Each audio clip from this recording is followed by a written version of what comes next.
Assalamualaikum warahmatullahi wabarakatuh. Pada kesempatan ini, izinkan saya memaparkan modul 1.4.A.9 aksi nyata penerapan modul 1.4 budaya positif. Perkenalkan, nama saya Rahmat Permana, SPD, calon guru penggerak Angkatan 7 dari SD Negeri Alusentang, Kecamatan Birimbayen, Kabupaten Aceh Timur, Provinsi Aceh, dengan fasilitator Ibu Mailiana dan pengajar praktik Bapak Azwar Mali Rangkuti. Rancangan tindakan untuk aksi nyata. 1. Latar belakang aksi nyata. Murid tidak suka peraturan karena selama ini jika mereka melakukan pelanggaran, maka akan mendapatkan hukuman dan cenderung akan mempermalukan dirinya. 2. Tujuan aksi nyata. 1. Menciptakan murid yang merdeka dan disiplin diri yang kuat. 2. Menumbuhkan budaya positif di sekolah, meyakini nilai-nilai kebijakan universal. Tolok ukur aksi nyata. Terbentuknya keyakinan kelas melalui kegiatan kesepakatan kelas yang dilakukan guru dan murid. Murid mampu menerapkan dan menjalankan keyakinan kelas yang telah dibuat. 4. Lini masa tindakan aksi nyata. 1.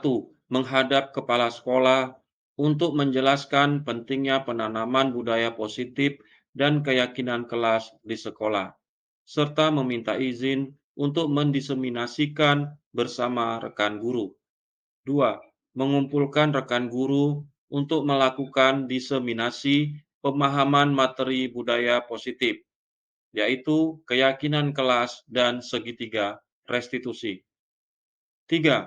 Berkoordinasi dan berkolaborasi dengan rekan guru untuk membuat keyakinan kelas masing-masing. 4. Memantau, merefleksi, dan mengevaluasi keyakinan kelas yang telah dibuat. 5. Dukungan yang dibutuhkan. 1. Dukungan dari kepala sekolah, rekan guru, serta murid agar tindakan yang telah disusun dapat dilakukan secara lancar dan menyeluruh. 2. Saran dan prasarana untuk menumbuhkan budaya positif di sekolah. 3. Orang tua dalam melakukan budaya positif di rumah. Berikut ini merupakan kegiatan diseminasi di sekolah mengenai pemahaman dan pengalaman budaya positif. Assalamualaikum warahmatullahi wabarakatuh. Waalaikumsalam warahmatullahi wabarakatuh. Alhamdulillahirabbil alamin, wassalatu wassalamu ala asrofil anbiya'i wal mursalin wa ala alihi wa ashabihi ajmain. Puja puji syukur bersama-sama kita panjatkan kehadirat Allah Subhanahu wa taala yang telah memberi kita keselamatan, kesehatan, umur yang panjang sehingga kita dapat melaksanakan diseminasi tentang aksi nyata modul 1.4 budaya positif, menyebarkan pemahaman dan pengalaman penerapan budaya positif oleh Bapak Rahmat Permana, SPD, CGP Angkatan 7 SD Negeri Alusentang, Kecamatan Birimbayen, Kabupaten Aceh Timur, Provinsi Aceh. Selamat berangkaikan salam, mari sama-sama kita sajikan ke pangkuan alam Nabi besar Muhammad SAW beserta keluarga dan sahabatnya sekalian. Yang saya hormati ibu-ibu Dewan Guru SD Negeri Alusentang pada sore hari ini yang mengikuti diseminasi tentang menyebarkan pemahaman dan pengalaman penerapan budaya positif.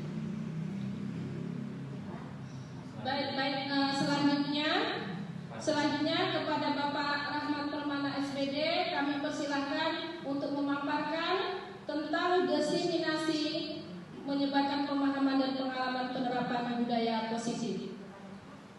Kepada Bapak kami persilahkan dengan segala hormat. Terima kasih Ibu atas kesempatannya. Assalamualaikum warahmatullahi wabarakatuh. Waalaikumsalam warahmatullahi wabarakatuh. Puji dan syukur marilah sama-sama kita panjatkan kehadiran Allah Subhanahu wa taala di mana kita masih diberikan kesempatan untuk berhadir di Aula Ruang Guru SD Negeri Al-Sultan. Selanjutnya, selawat serta salam kita sajikan ke pangkuan Nabi besar Muhammad SAW beserta keluarga dan sahabat beliau yang telah membawa kita dari zaman jahiliyah ke zaman Islamiyah, dari zaman kebodohan ke zaman yang penuh dengan ilmu pengetahuan yang kita rasakan sampai saat ini.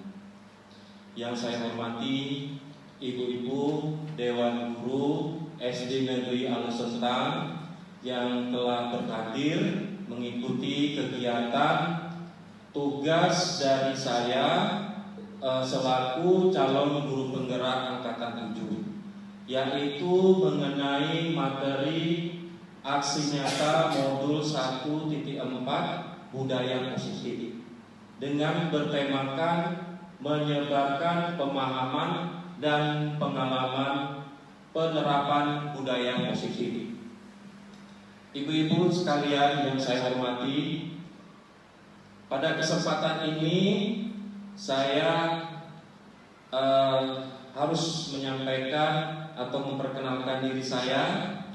Saya adalah bagian dari ibu-ibu guru di SD Negeri Al-Sultan yang pada tahun lalu berkesempatan mengikuti pendidikan guru penggerak, calon guru penggerak angkatan 7.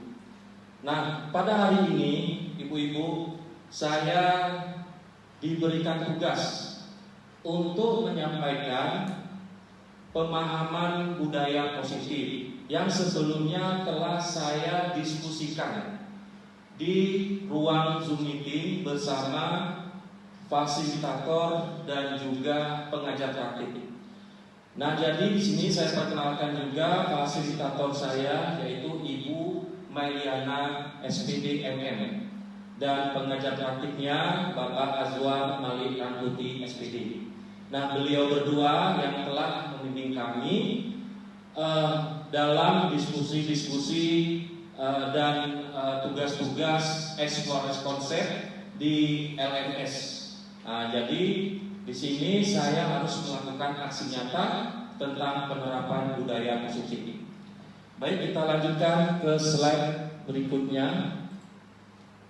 Ya, di sini saya mengapresiasi kepada ibu-ibu guru hebat yang mau belajar bersama kami dan juga berkolaborasi. Kita saling mendukung demi mewujudkan disiplin positif di sekolah kita yang tercinta, SD Negeri Al-Sultan. Baik, pada slide ini ibu-ibu saya tampilkan mengenai konsep utama modul budaya positif. Nah, budaya positif ini itu berangkat dari yang pertama namanya disiplin positif dan nilai-nilai kebijakan universal. Nah, di sini ada perubahan paradigma. Di mana perubahannya? Dulu kita menganggap orang yang mengontrol diri kita, orang yang memberikan aturan kepada kita, atau kalau kita melanggar, orang yang memberikan hukuman kepada kita.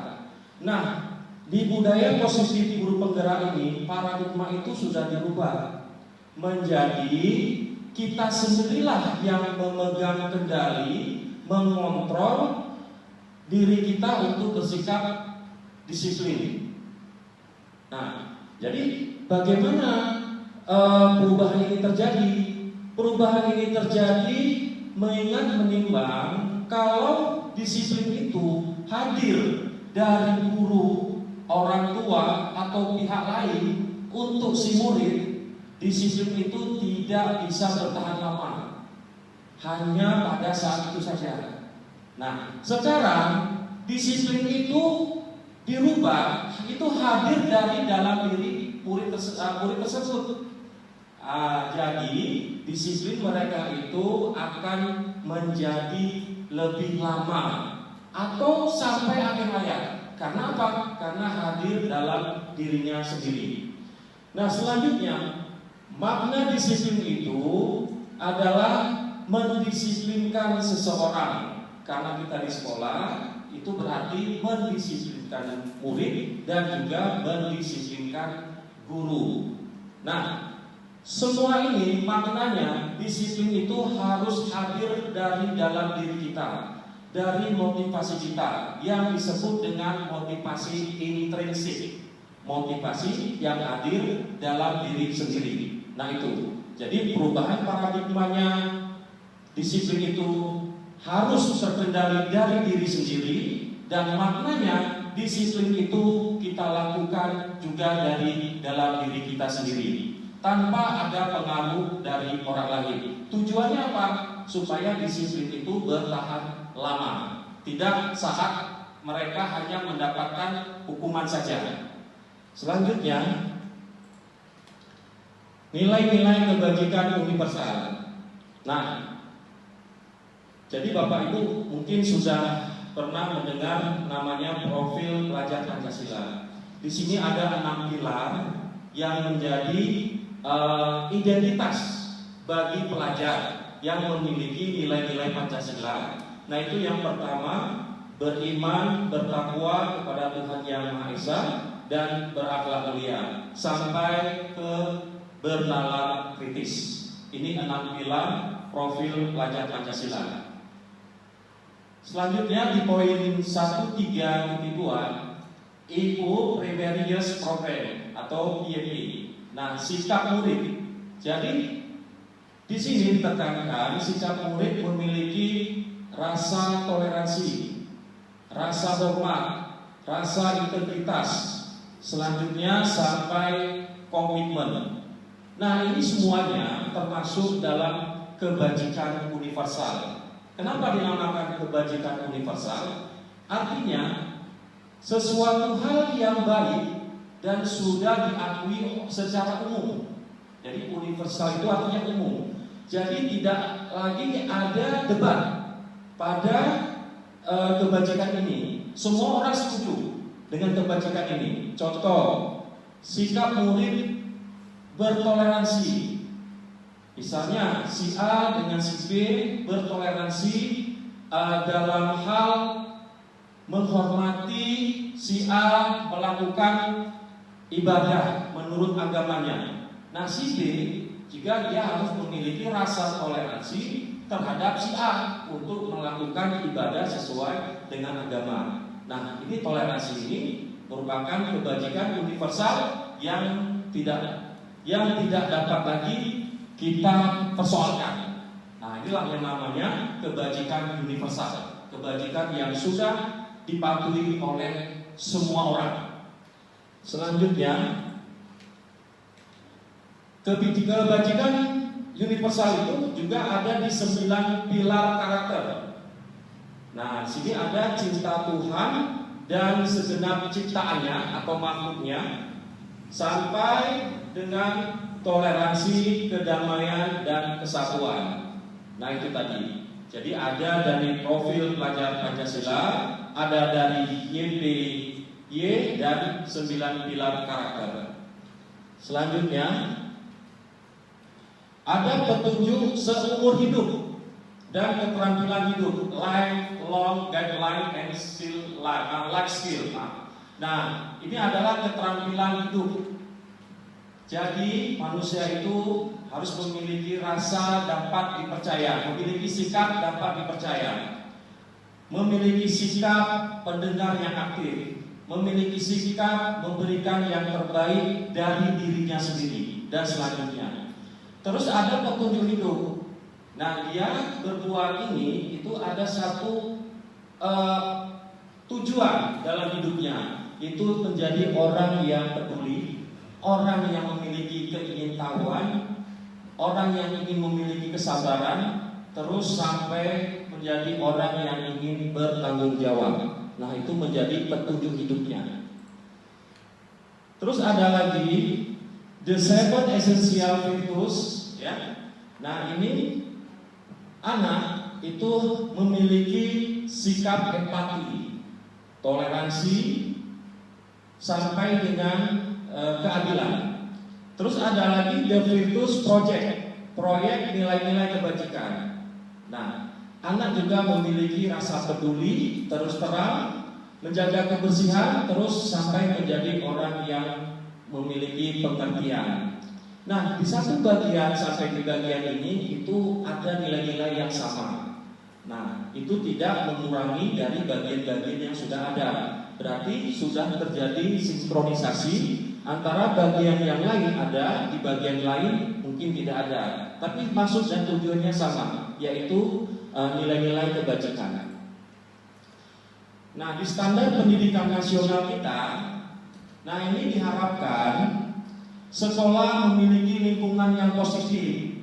Jadi antara guru dengan kepala sekolah itu mempunyai rasa saling mendukung agar penerapan nilai-nilai kebajikan ini dapat berjalan dengan baik di sekolah.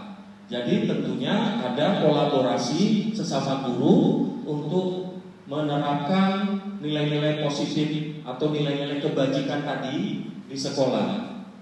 Nah, terus tujuan mulia dari penerapan disiplin positif adalah terbentuk murid-murid yang berkarakter, berdisiplin, santun, jujur, peduli, bertanggung jawab, dan merupakan pembelajar sepanjang hayat sesuai dengan standar kompetensi lulusan yang diharapkan.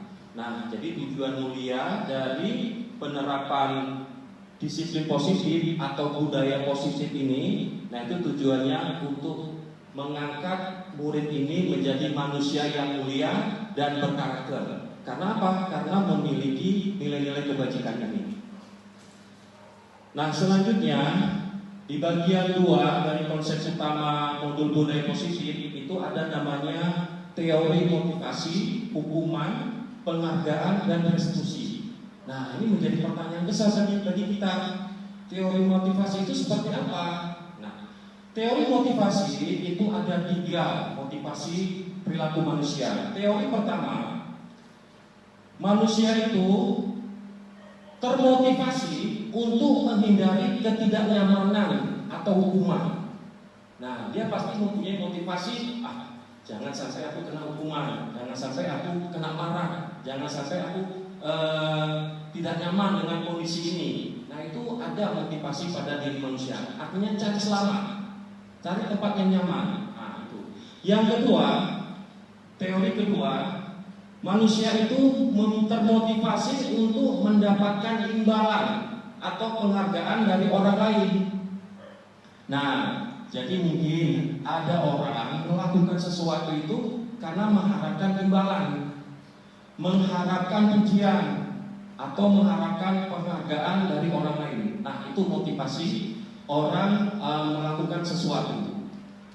Terus yang ketiga, motivasi perilaku manusia yang ketiga, yaitu manusia termotivasi untuk menjadi orang yang mereka inginkan dan menghargai diri sendiri dengan nilai-nilai yang mereka percaya. Nah, contohnya, di tahun ini aku harus dapat nilai yang baik di kelas.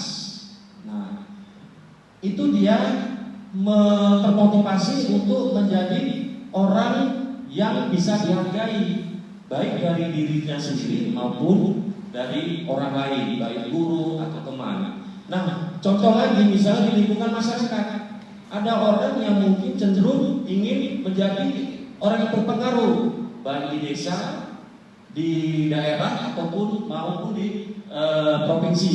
Bisa dia menjadi kepala desa, bisa menjadi bupati, wali kota. Karena apa? Dia termotivasi untuk menjadi orang seperti itu karena dia ingin dihargai dan mengangkat harga dirinya. Dan menurut mereka percaya bahwasanya yang dia raih itu dapat mengangkat derajatnya. Itu manusia memiliki motivasi seperti itu. Selanjutnya mengenai hukuman, konsekuensi, dan restitusi. Nah, hukuman ini bersifat satu arah.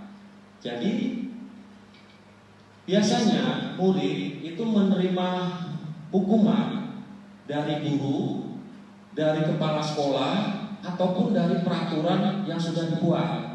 Nah, jadi murid ini merasakan beban psikis atau beban moral dari dalam dirinya, karena mereka mendapatkan hukuman, mendapatkan teguran itu berdasarkan dari satu arah.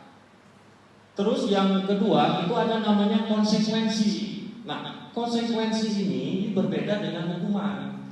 Konsekuensi ini adalah imbalan ataupun sesuatu yang harus dia lakukan akibat dari yang telah dia perbuat. Contoh yang gampangnya,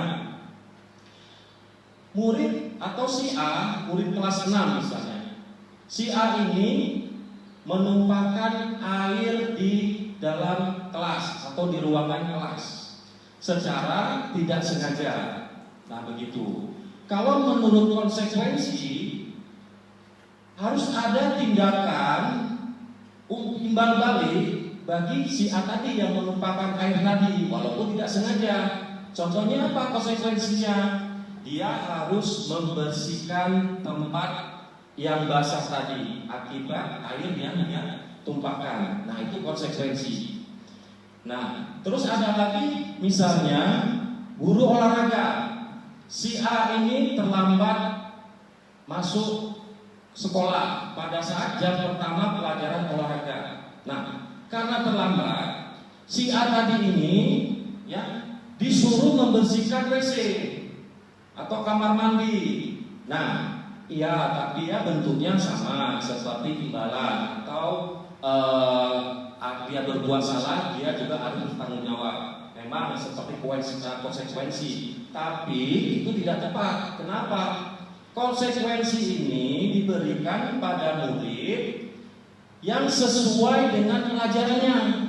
Nah, jadi kalau murid terlambat pada saat jam pelajaran olahraga, nah itu kalau menurut konsekuensi itu sebaiknya diberikan konsekuensi atau imbalan yang harus dia lakukan itu bisa berlari keliling lapangan olahraga karena tepat dengan mata pelajarannya.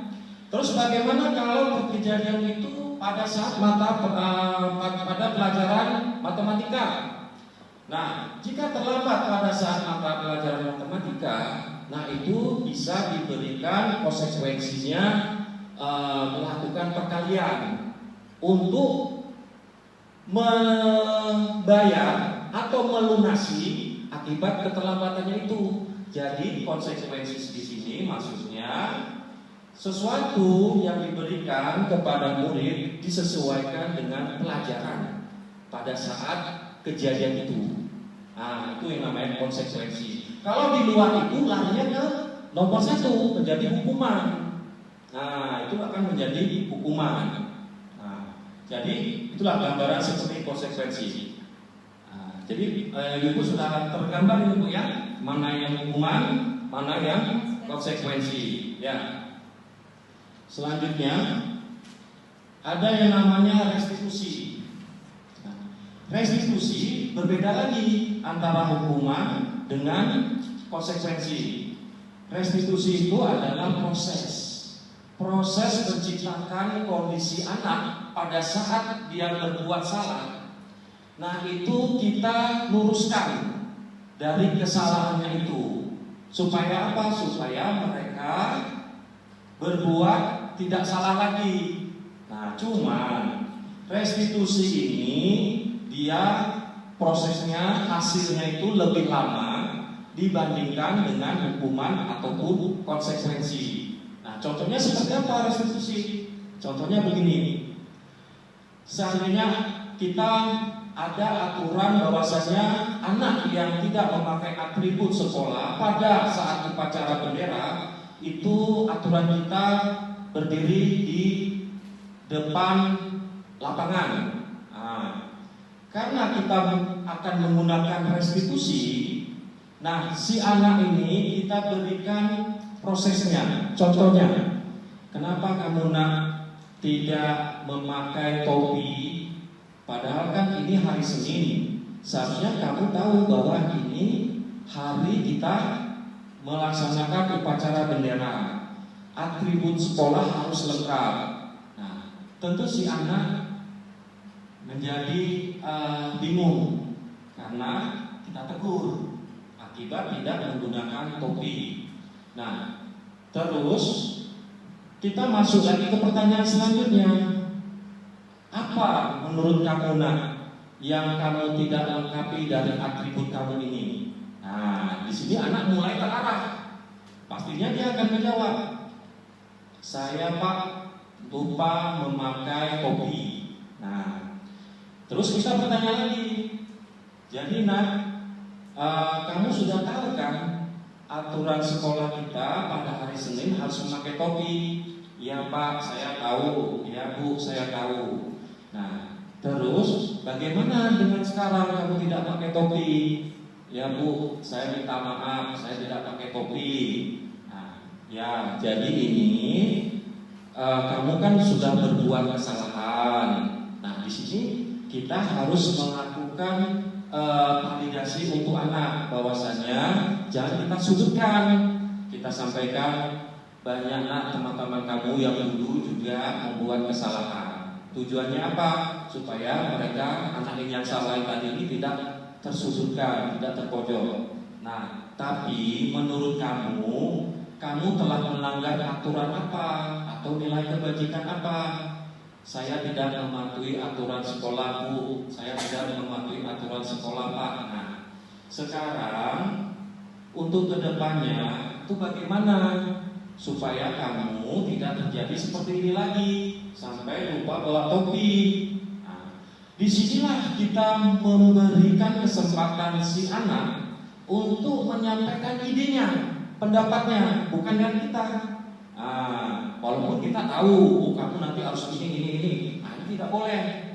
Biarkan timbul dari diri anak sendiri. Tentu dia akan menjawab. Saya kalau hari Senin sebelum malamnya, besok hari Senin saya akan menyiapkan topi dan saya akan masukkan ke dalam tas Bu, Pak, begitu. Nah, itu mungkin bagi yang cepat untuk berpikir. Bagaimana dengan yang lambat berpikir? Nah, itu kita arahkan. Bisa tidak kalau malam Senin kamu masukkan topi kamu ke dalam tas sebelum besok paginya kamu berangkat sekolah?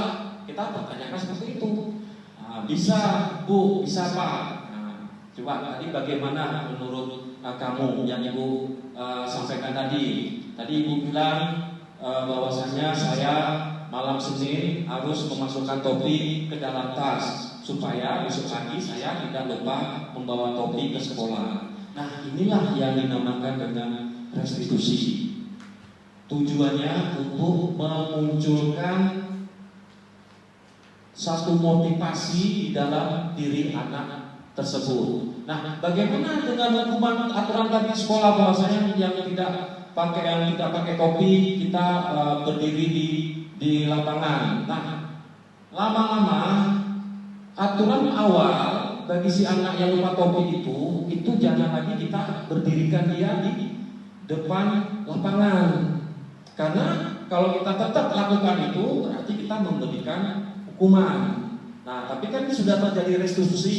Nah, kita berikan kesempatan kepada si anak ini boleh bergabung dengan siswa lain atau kita kumpulkan ya, tapi tidak di depan lapangan. Tujuannya apa? Supaya mereka tidak malu.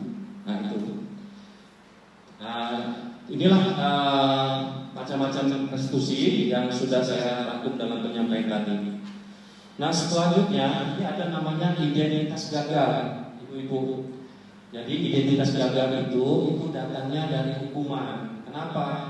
Karena berlaku hanya pada sebuah institusi, berlaku pada sebuah kejadian. Nah, hukuman itu mereka terima. Tapi misalnya kamu nanti hari Senin jangan lupa ya bahwa ini kamu sekarang berdiri ya. Itu pada saat itu. Tapi berikutnya si anak ini karena itu sifatnya hukuman, tidak dari kesadaran diri dia, nah ini tidak dapat berlanjut pada kehidupan nyata. Ini kekhawatiran kita ke depan. Karena hukuman, karena teguran baru dia mau berbuat. Nah, tapi kalau kita lakukan restitusi, itu akan muncul kesadaran dari dirinya. Nah, terus murid atau anak ya itu akan membenci peraturan kalau kita memberikan dengan hukuman. Terus ada lagi identitas sukses. Nah, identitas sukses ini ada dua. Ada disiplin karena konsekuensi dan ada disiplin karena restitusi. Nah, jadi sebagai pendidik kita bisa bermain di dua disiplin ini, baik yang bersifat konsekuensi dan yang bersifat restitusi. Nah, di antara dua ini mana yang terbaik? Yang terbaik adalah restitusi. Memang prosesnya lama, tapi hasilnya akan maksimal.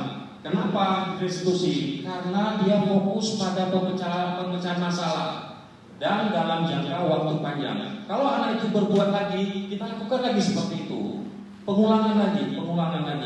Nah, terus murid atau anak menghormati dirinya dan orang lain. Jadi suatu hari mungkin sehari dia belum ada rasa malu karena biar aja bohongin gurunya, aku iya aja. Kan ada juga seperti itu. Tapi kita tetap melakukan restitusi. Dari kedua atau di kejadian kedua, ketiga itu juga namanya manusia, Bapak Ibu, ya itu lama-lama dia akan merasa malu. Nah, itulah yang namanya menghormati dirinya. Ya aku malu lah, si aku aja yang ini. Tapi karena tidak diberi hukuman, dia tidak menjadi anak yang memberontak, anak yang merasa tidak disayangi. Nah, tapi kalau kita melakukan restitusi, mereka akan menghormati dirinya dan juga akan menghormati kita. Nah, selanjutnya ada yang namanya budaya yang negatif. Nah, itu sudah saya sampaikan tadi sebentar dari hukuman. Nah, ini akan menjadi negatif karena mendorong menyalahkan diri. Jadi si murid ini akan merasa terus bersalah karena hukuman yang terus dia terima dan menjadi diri dia itu menjadi konsep diri yang buruk. Nah, terus kalau dinetral di konsekuensi, nah ini masih bisa. Tapi kalau lebih baik kita masuk ke restitusi, itu akan menjadi positif. Nah, mendorong disiplin positif dan konsep diri anak itu menjadi kuat. Nah, baik selanjutnya. Nah, jadi ibu-ibu penghargaan ini juga bisa menjadi hukuman bagi murid. Loh, kok bisa? Kita kan kasih penghargaan ini untuk murid. Kok bisa jadi hukuman? Bisa. Karena misalnya si A dia ini pintar di kelas, kita memberikan hadiah, baik buku, pensil, pulpen atau apapun. Nah, ini akan menjadi penghukum bagi dia hadiah-hadiah ini. Kok bisa begitu? Ya, karena lambat laun pengaruhnya itu baik jangka pendek atau jangka panjang, dia berbuat sesuatu itu karena mengharapkan hadiah. Dia mengharapkan imbalan. Rasa dia itu menjadi orang yang ikhlas itu akan menurun. Karena sejak ini kita sudah memberikan hadiah. Nah, begitu. Dan juga bagaimana penghargaan itu supaya tidak menjadi penghukum. Penghargaan itu bisa berupa verbal atau kata-kata atau pujian atau apresiasi. Nah, ini lebih baik dibandingkan kita memberikan hadiah atau benda. Nah, itu. Dan jangkanya dia lebih panjang. Jadi dia berbuat sesuatu itu tidak mengharapkan hadiah. Ya.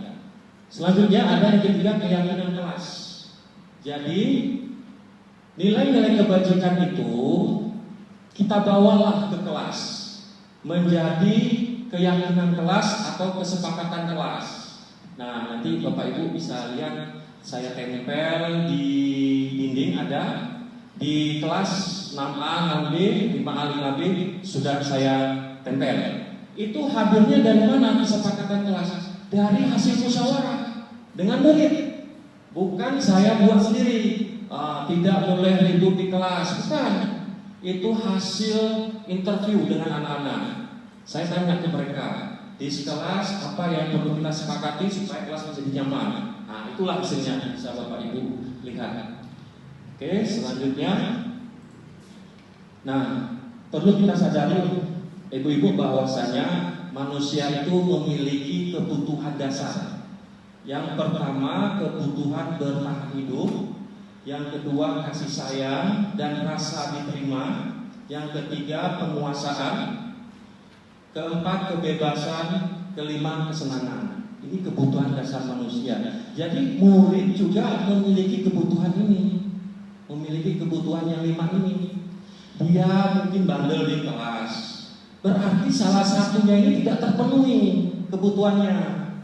Mungkin bisa dari kasih sayang dengan orang tua, bisa kasih sayang dengan keluarga, juga bisa kasih sayang dari kita. Nah, jadi apapun yang terjadi di diri manusia keluar dari nilai-nilai kebajikan, karena di antara 5 ini ada yang tidak terpenuhi di dalam dirinya. Contoh, mungkin kalau saya lapar, saya tentu bicara ini juga tidak nyaman karena kebutuhan saya di poin 1 bertahan hidup, nah itu tidak terpenuhi seperti itu. Ya. Terus ada lagi dunia berkualitas saya. Nah, ini kita bisa mempertanyakan sesekali kepada anak-anak, siapa orang yang paling penting dalam hidup kamu.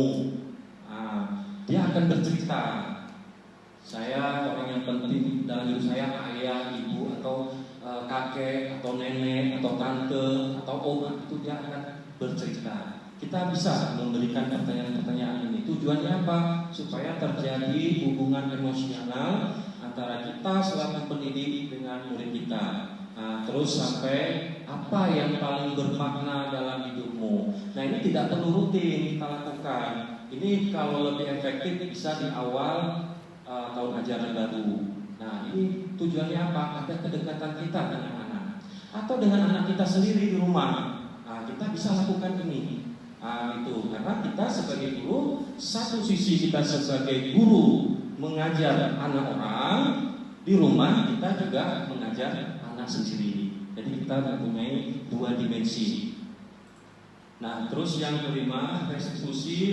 5, posisi kontrol. Nah, di sini ada sikap kita sebagai guru, mungkin sebagai penghukum, terus membuat merasa bersalah, terus memposisikan teman. Kalau penghukum seperti apa? Nah, penghukum itu kita selalu memberikan hukuman kalau murid itu membuat kesalahan. Terus kalau membuat rasa bersalah seperti apa? Nah, misalnya kita ngomongnya pelan, lemah lembut, tapi nyelekit gitu. Tapi nusuk di hati murid itu. Nah, ini kita membuat rasa bersalah. Terus kita memposisikan teman. Nah, kita anggap muridnya itu sebagai teman. Nah, itu ada juga posisi guru yang seperti itu, menganggap muridnya sebagai teman. Andi, ini tolong Bapak. Ini. Nah, kita anggap dia itu teman. Nah, ini masih di posisi kontrolnya ya, baru 3, menghukum, membuat rasa bersalah, teman. Selanjutnya ada pemantau. Nah, ada juga guru yang sifatnya mantau. Itu ya, si Rudi itu ya, itu tadi manjat meja, ini udah nyepak kursi. Nah, kita pantau gitu kan. Nah, itu namanya tipe guru yang memantau. Terus ada yang terakhir namanya manajer. Nah, di antara 5 ini yang terbaik adalah manajer. Nah, yang pertama, posisi di mana guru berbuat sesuatu bersama dengan murid, mempersilahkan murid mempertanggungjawabkan perilakunya, mendukung murid agar dapat menemukan solusi atau permasalahannya sendiri. Nah, contohnya bagaimana? Contohnya seperti ini. Misalkan si A dengan si B tarik-tarikan baju. Copotlah kancing baju si A 3 buah. Nah, bagaimana dengan si B? Kita selaku guru manajer, ini kita ajak. Nah, itu bajunya, kancing bajunya si A itu kan sudah lepas 3. Itu bagaimana kalau dia nanti pulang tidak bajunya tidak ada kancing lagi? nanti mamanya marah. Nah, tentu si B kan bingung ini, gimana kan begitu kan. Nah, dalam posisi manajer ini kita harus mengajari si B tadi itu menjahit kancing baju si A. Nah, mengajari bukan menjahitkan, mengajari. Terus si B melakukan untuk menjahit kancing bajunya si A tadi. Nah, inilah posisi kita manajer. Lah kesuwen, kelamaan, harus ngajari inilah memang tuntutnya seperti itu. Supaya kita menjadi guru yang bersifat manajer. Nah, terus ada namanya segitiga restitusi. Nah, inilah yang tadi saya sampaikan, bagaimana kita menyelesaikan masalah untuk si anak. Nah, di sini kita melakukan yang pertama, sisi pertama itu segitiga kan ada 3 sisi. Nah, sisi pertama itu menstabilkan identitas dulu. Jadi kalau anak itu berbuat salah, kita tenangkan dulu dia. Oh tidak apa-apa nak, kawan kamu juga dulu ada yang berbuat seperti kamu. Nah itu kita stabilkan jiwa dia dulu. Nah, terus yang kedua, sisi kedua, nah ini validasi tindakan yang salah. Jadi kesalahan itu jangan kita maksudnya kita udah nggak apa-apa terus kita anggap itu biasa. Tapi tidak, begitu masuk ke sisi kedua atau penguatan kedua itu memang kita salahkan si anak ini. Itu nak kamu tidak bawa topi salah. Jadi anak ini tahu bahwasanya tindakannya itu salah. Terus jangan berhenti di sini. Kalau berhenti di sisi kedua aja, anak akan merasa bersalah. Kita lanjut di sisi ketiga, menanyakan keyakinan. Menanyakan keyakinan. Jadi nak, kamu kan sudah berbuat salah nih. Apa tindakan kamu untuk ke depan supaya kamu tidak melakukan kesalahan lagi? Nah, inilah diperlukannya muncul satu ide dari si anak tersebut, kemauan sendiri. Nah, inilah yang dinamakan dengan segitiga restitusi. Nah, inilah yang menjadi budaya positif pada sekolah penggerak untuk melakukan segitiga restitusi ini. Nah, ini yang sudah saya lakukan skenario, ya saya buat seolah-olah ini bukan kejadian nyata, ini hanya skenario. Mas suaranya kecil ya.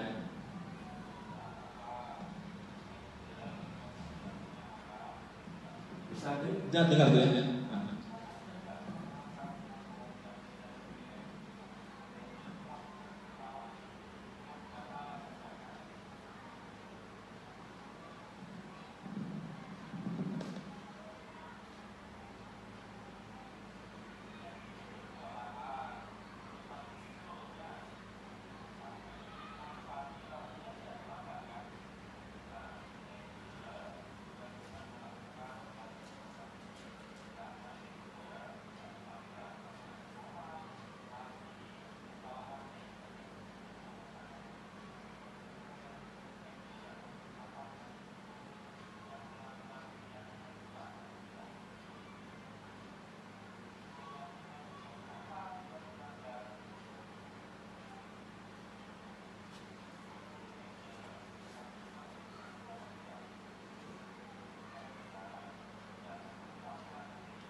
Ya baik. Nah ini skenario pertama. Jadi saya melakukan segitiga restitusi. Nah, semuanya itu kita pertanyakan untuk menggali ide-idenya atau pendapatnya untuk menjadi modal dia, menjadi anak yang berubah sesuai dengan yang terakhir dia katakan ingin menjadi orang yang bertanggung jawab. Nah ini muncul dari ide dia sendiri. Terus ada lagi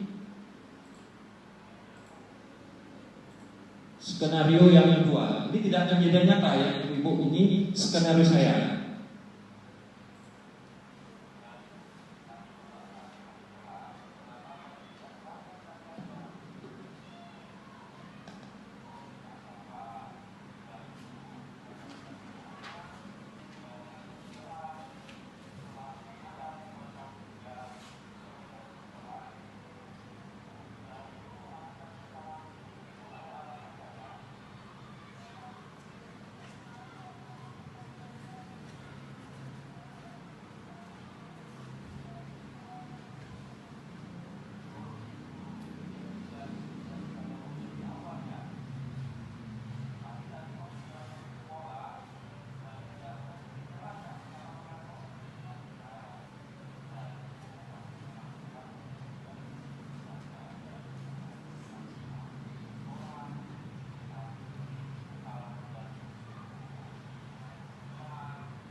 Ya baik Ibu, nah, itu tadi skenario saya yang kedua. Nah, sekarang sudah saatnya kita melakukan sesi tanya jawab dari materi yang sudah saya sampaikan mengenai budaya positif. Ya, silakan saya kembalikan ke Ibu moderator.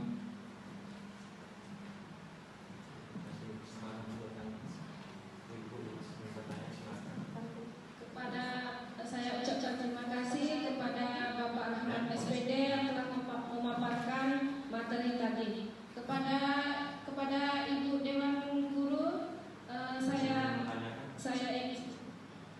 kepada Bapak Ibu Dewan Guru yang ingin bertanya, saya persilahkan dengan segala hormat.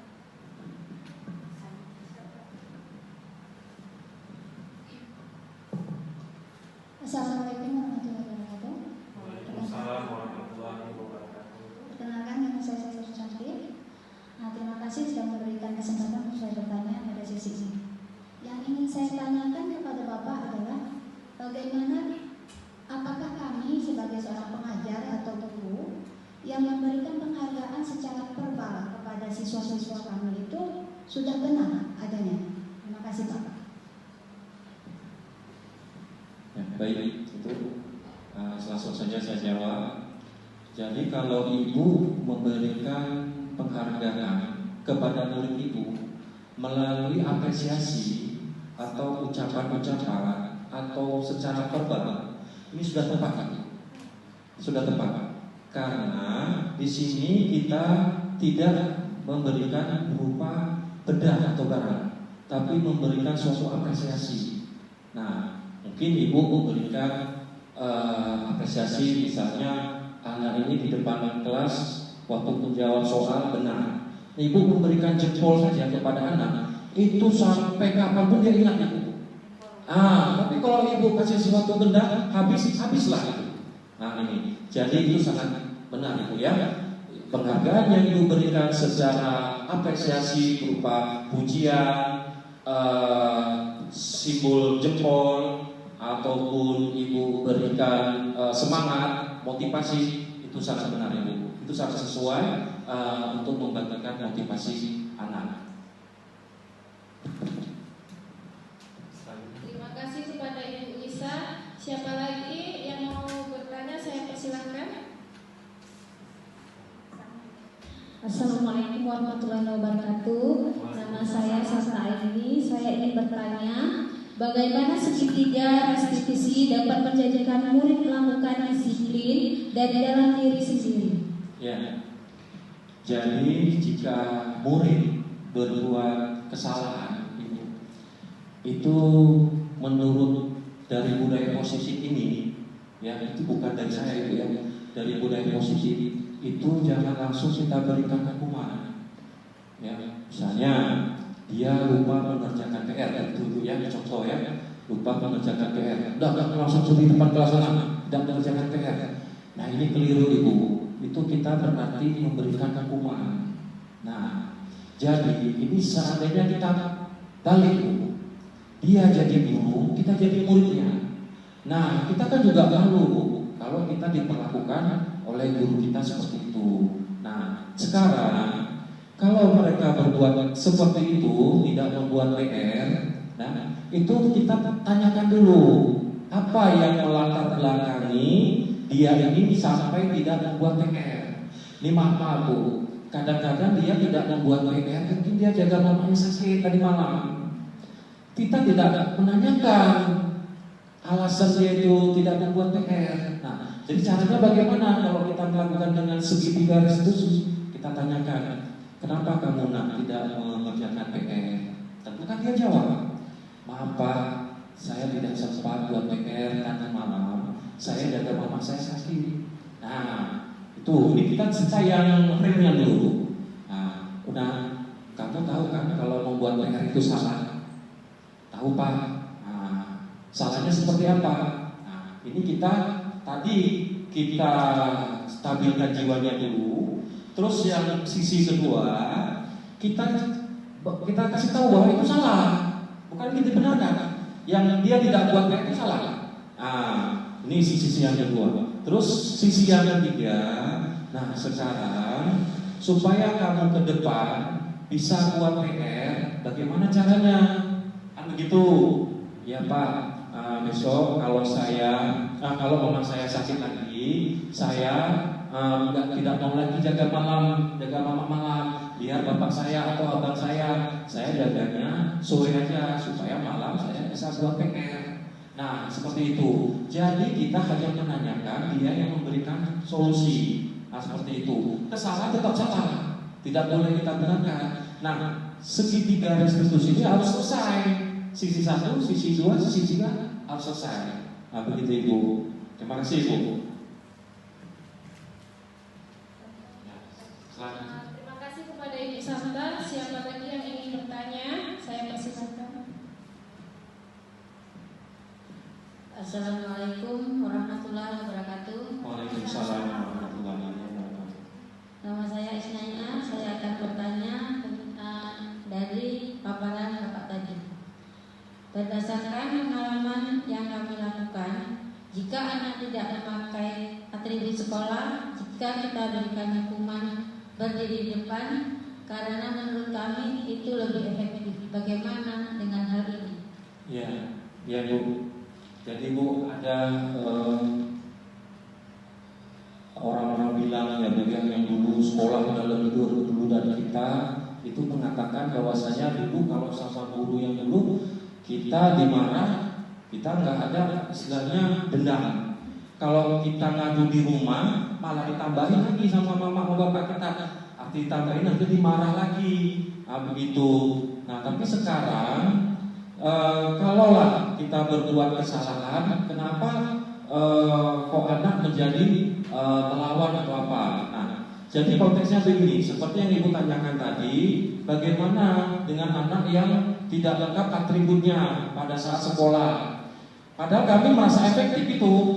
Dia nggak pakai topi, langsung aja berdiri di lapangan atau di depan kelas atau berdiri di kelas kaki satu.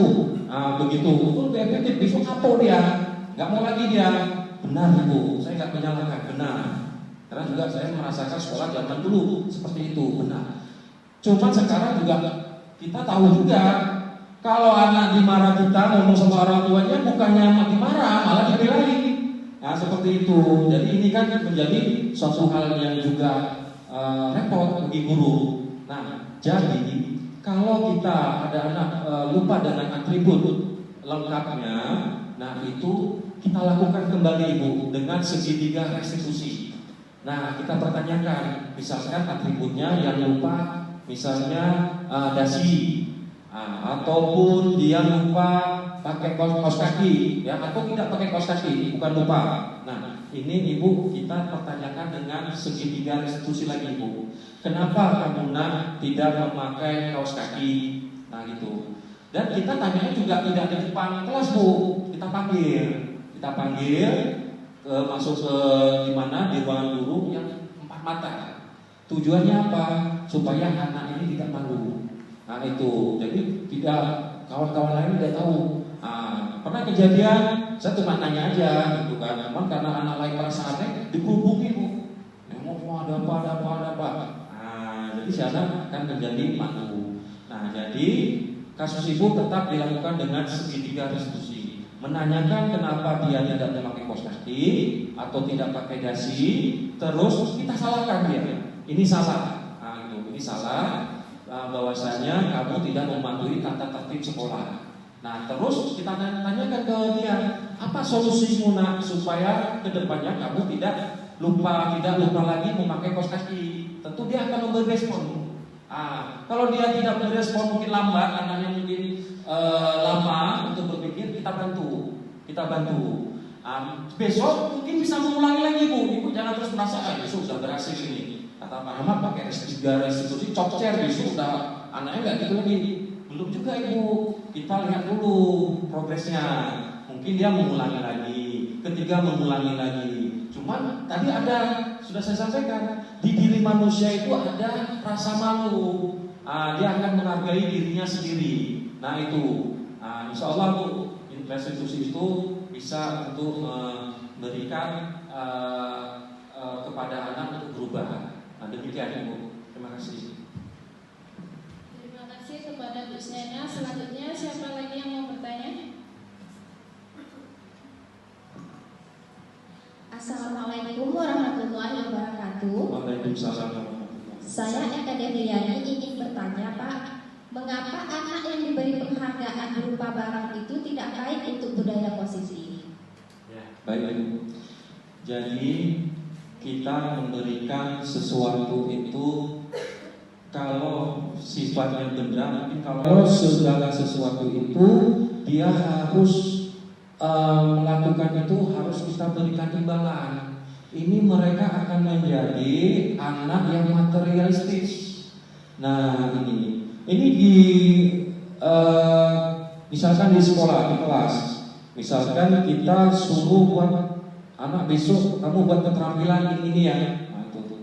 Jadi kalau dia sudah terbiasa mendapatkan imbalan nanti dapat hadiah atau apa, nah dia melakukan ini itu nanti ujung-ujungnya berharap seperti itu.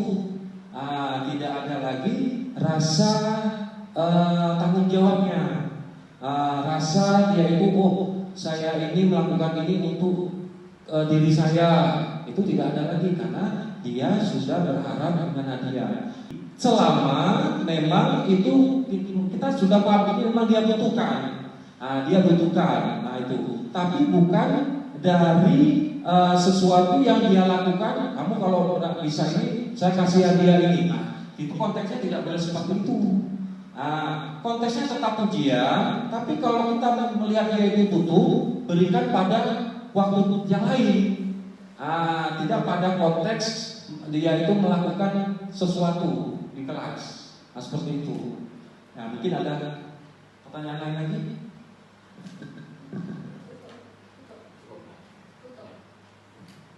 Baik, Bapak Ibu, terima kasih atas atensinya terhadap paparan saya. Selanjutnya saya serahkan ke moderator. Terima kasih atas sesi tanya jawab tadi. Karena waktu pun sudah sore, saya ucapkan terima kasih kepada Bapak Rahmat Permana SPD yang telah memaparkan diseminasi tentang aksi nyata modul 1.4. Semoga apa-apa yang dipaparkan tadi bermanfaat untuk kita sebagai guru dan untuk orang lain dan juga untuk anak didik kita. kita.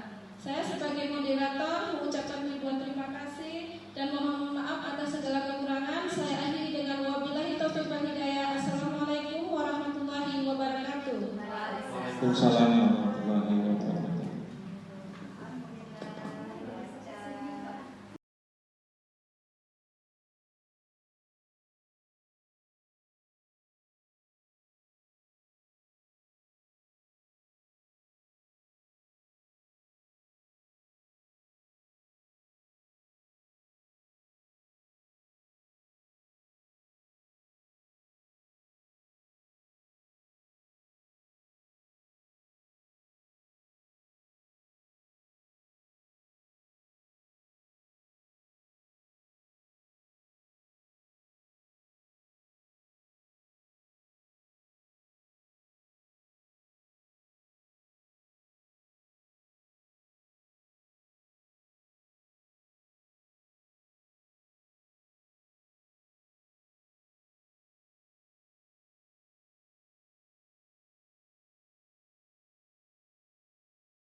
Assalamualaikum warahmatullahi wabarakatuh. Perkenalkan, nama saya Angel Wijaya. Saya murid SDN Ngaru Sentang.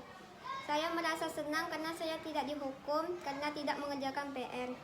Saya hanya diberi motivasi dan diajak untuk memperbaiki kesalahan saya. Terima kasih Pak Rahmat. Assalamualaikum warahmatullahi wabarakatuh. Assalamualaikum warahmatullahi wabarakatuh. Perkenalkan, nama saya Bayu Pratama. Saya murid SDN Alu Sentang. Saya merasa senang karena ketika saat pembelajaran saya mengantuk di kelas, sehingga saya tidak fokus belajar di kelas. Saya tidak dihukum dan tidak juga dimarahi Pak Rahmat. Saya tadi diajari untuk memperbaiki kesalahan saya. Terima kasih Pak Rahmat. Assalamualaikum warahmatullahi wabarakatuh.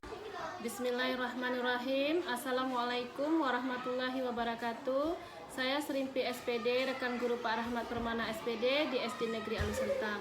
Menurut saya, dengan apa yang sudah dipaparkan oleh Pak Rahmat mengenai budaya positif sangat bagus diterapkan di sekolah ini, terutama mengenai disiplin positif untuk murid. Selama ini murid di SD Negeri Alu Sentang disiplinnya masih bersifat ekstrinsik, bukan intrinsik. Guru juga tahu untuk berada pada posisi kontrol sebagai manajer terhadap murid untuk mewujudkan disiplin intrinsik, yaitu disiplin muncul dari kesadaran diri sendiri. Diseminasi yang dipaparkan Bapak Rahmat Permana merupakan aksi nyata dalam program Guru Penggerak. Mudah-mudahan diseminasi tersebut dapat diterapkan di lingkungan SD Negeri Alu Sentang dan menjadi contoh bagi Bapak atau Ibu Guru SD Negeri Alu Sentang yang nantinya membawa murid-murid menjadi disiplin, meningkatkan kenyamanan dan motivasi murid dalam belajar.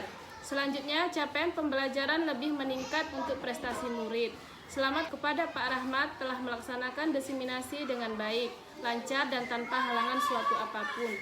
Demikian yang dapat saya sampaikan. Mohon maaf bila ada salah dalam penyampaian saya ini.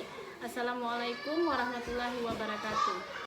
Akhir kata, saya benar-benar mendapatkan ilmu yang sangat bermanfaat pada modul 1.4 tentang budaya positif yang mengandung 1. Disiplin positif dan nilai-nilai kebijakan universal. 2.